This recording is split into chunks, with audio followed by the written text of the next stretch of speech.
that the cops singled out the black kid because he was black. And so our group, he won't go to jail, said the father. Why not? Asked the child. Cops stick up for each other and they don't like black men. Why not? Some police are black. Well, you're right, said his mother. Uncle James is a police officer, and so is my friend Kenya. There are many cops, black and white, who make good choices, but we can't always count on them to do what's right. So it's teaching children to hate the police, to be afraid of them. You can't give me the right to be a human being. I'm fine with that right. Now, you can keep me from having that if you've got all the policemen and all the jobs on your side.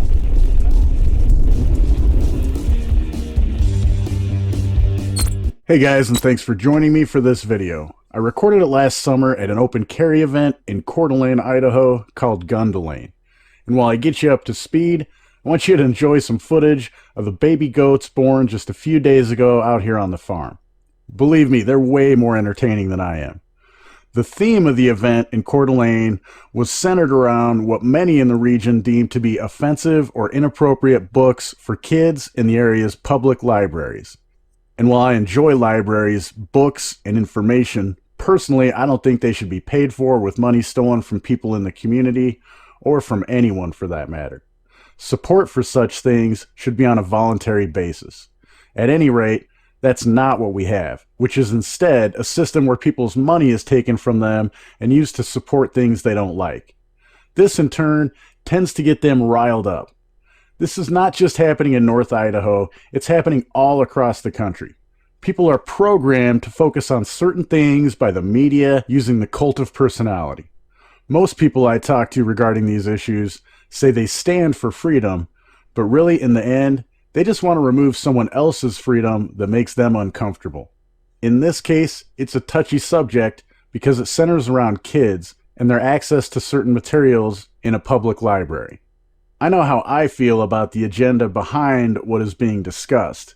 My problem is, I see kids and people that are suffering and need help for more than likely some sort of trauma being used while the two factions of our society battle over which is the best way to help them with their struggles. I guess I just don't feel it's ever okay to force my way or views on others that haven't violated the no aggression principle. After observing and listening for a while, I decided to approach this woman and have a conversation. And again, as long as there's no violations to the no aggression principle happening, I'm more concerned about what they want done with the books rather than what's in the books. I hope you get something from this conversation and the video. I wasn't paying attention to my camera while I spoke to her, and since my footage is so horrible, I've included some video I took of a wooden boat show we attended after the Gun Delane event. I hope you enjoy it. And always remember to live free. A cop is out to get you. Well, so I have a little bit of take a little bit of exception to the message that you say is bad in this book. The race part I think should be left out, but I don't necessarily think, I think teaching that cops are bad and remove our freedom is a good thing. That's literally what they do. So I hear you. The point of the book is that because you're a black child, you are inherently in danger because the cops are out to get you. That's the theme of So this. I'm a cop watcher and I actually go follow them around and see what they do, and I can see when I go into Spokane, if there's a man of color, they're going to harass him more than they're going to harass me if I look the same, whatever, walk the same. Because he's of color, they will. Not that they are racist, I don't believe that. But our system trains, and it's not just a race thing, it's a socioeconomic thing. If I look poor versus if I go down in a nice shirt, like in the city of Spokane, they have a no standing and sitting ordinance. So if I look nice, I can go stand in a downtown park for as long as I want, no one hassles me. But as soon as I look like a homeless person, I can't stand here for more than a minute without a cop issuing me a citation. Fair enough. Isn't that true, though, regardless of your race? Well, yeah, that's what I'm saying. But so my point in this is saying, I agree with you that we should get rid of the race part of it. It's a socioeconomic thing mainly. But cops are trained that if you look a certain way, so cops in their training, and I've studied their training, that if you look a certain way, if you are a certain way, you are more likely to get a ticket on that person. And unfortunately, because of our system, minorities tend to be in the lower socioeconomic status. So this is where the perception of racism comes in. And I think rather than focus on that they're promoting the hatred of cops, which we should be. They are the removal of our. No one should like cops.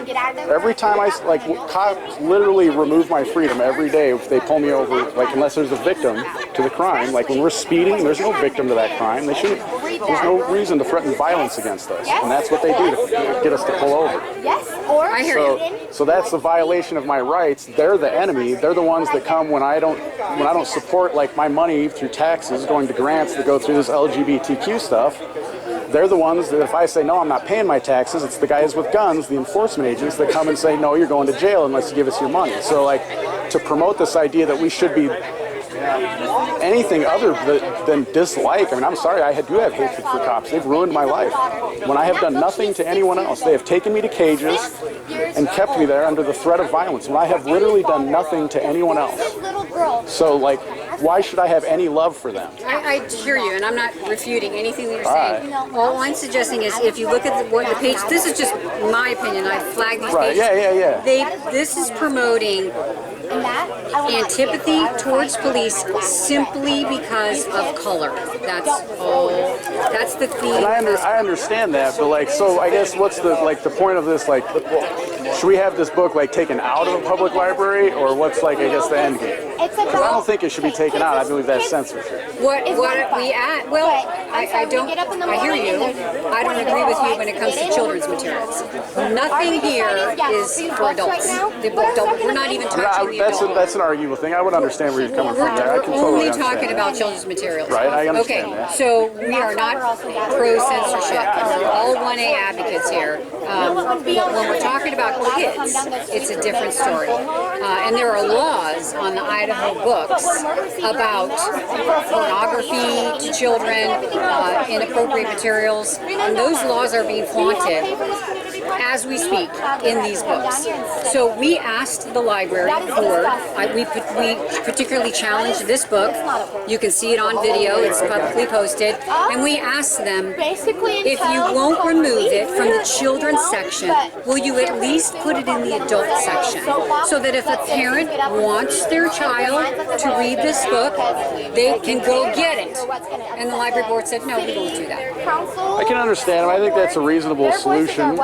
Like, I guess my problem with that, though, is so like it's going to go back to the whole thing. Like the library exists because we're forced to pay for it against our will, right? So like, shouldn't we, rather than when a library isn't going to listen to us, shouldn't the remedy say, okay, well, you're going to not have the ability to buy books anymore because we're not paying for it? You know, there's a group, as a matter of fact, one in I think it's Michigan, that just literally within the last week. The story broke right before I left on vacation, so I didn't digest it, but I have it in my inbox. It's a small town, so it was easier to accomplish. But the community voted to defund the library. They did exactly what you said. Okay, you're not going to represent what the community wants. We're not going to fund you. So it just happened, and it's a growing movement. I am not an advocate of that. I love libraries. I want us to have libraries. You know, the people who oppose us love to say, you're opposed to diversity of thought. No, I'm not.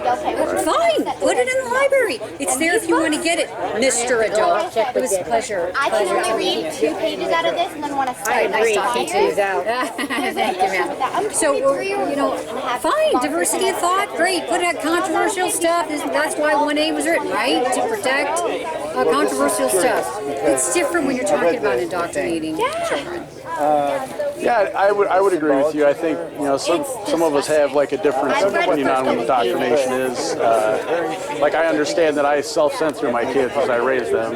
Maybe there should be opinions that are exposed to that aren't necessarily mine, and then I can have a conversation with them about those. So I do like. I mean, the part I don't like about all this is the agenda where they're hiding it from parents. Like that's not okay to hide. Like first of all, as parents, we shouldn't be giving up the responsibility of parenting to anyone else. That's like the first problem. So are you saying that you agree? I'm going to find one to show you. That's why I always like to have you ready, because I might pull it out. Sorry, I got it. Pull it myself and take a look at it, because that's what I think is important. Well, and we had to buy this one I mean, here, off of Amazon because this the thing book is, is I couldn't basically get it out of endorsing, Walmart. not basically, it is endorsing People transgenderism. were ahead of That me. the child starts as a girl, and by the end of the book, she's a boy. Right. It's- I decided it, so I It's even am. identical to books. That's This one false. right It's here, wrong. It's a lie. It's Yeah, a but lie. like, You can't change. how does it you like can't hurt me if change. someone does that? Like, I can talk to my kids about that. Okay, like this is the situation.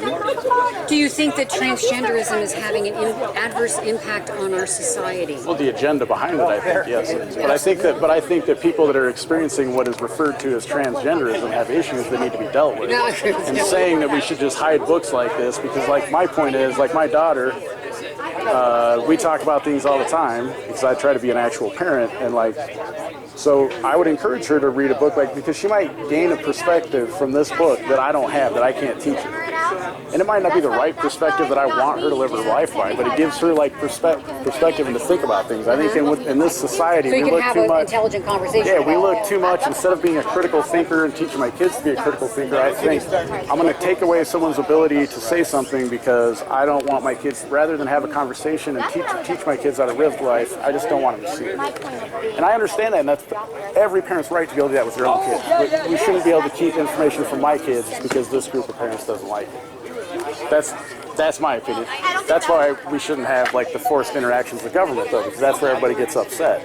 Because now I don't care like what group it is. If you're like using my funds to pay for a library to put in a book that I don't approve of, whether it's one of these or any other book, like I have a problem with that. And the only remedy in the end is for me to remove my funding, ultimately.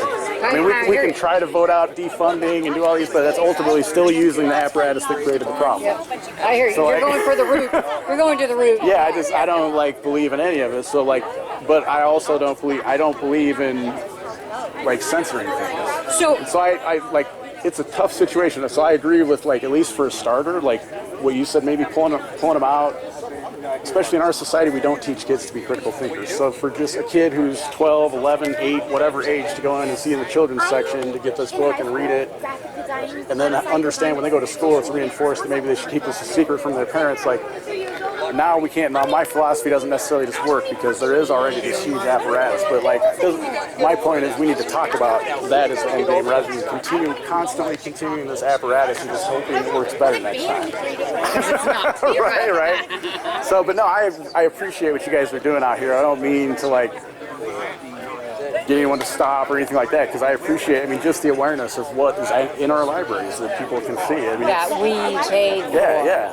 So, like, you know, my daughter will come home and show me books like this, and wow, you see that this is in there? Like, just, we have conversations about it. Thanks for joining me for this video. If you like my content, share it. It's the best way to support the efforts of this channel and only takes a couple of clicks. Most importantly, stop using big tech platforms and decentralize. Share this from a decentralized and blockchain-based platform to help spread the word about them.